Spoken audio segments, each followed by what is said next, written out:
नमस्कार शेतकरी बंधूंनो, व्हिडिओमध्ये आपलं स्वागत आहे. कोबी पिकामध्ये जर आपण बेड पद्धतीने लागवड करत असाल तर त्यासाठी 3 फूट रुंदीचे बेड तयार करून घ्यावे. व्हिडिओत दाखवल्याप्रमाणे दोन्ही कडांना आपण कोबीची लागवड करावी.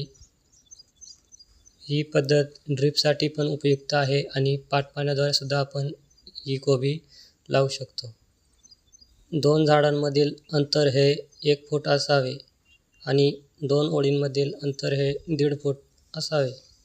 अशा पद्धतीने आपण लागवड करून एका एकरामध्ये 30,000 काडी मेंटेन करू शकतो.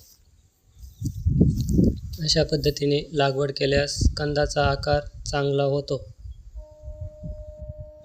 या पद्धतीमध्ये आपण पाटपाण्याद्वारे पाणी देऊ शकतो आणि ड्रीपसुद्धा टाकू शकतो, जेणेकरून जेव्हा पाऊस पडतो त्यानंतर जो जमिनीवर थर निर्माण होतो त्यावेळेस पाटपाण्याची फार आवश्यकता असते, नाहीतर जमिनीमध्ये हीट निर्माण होऊन झाडं मरण्याची शक्यता असते. धन्यवाद.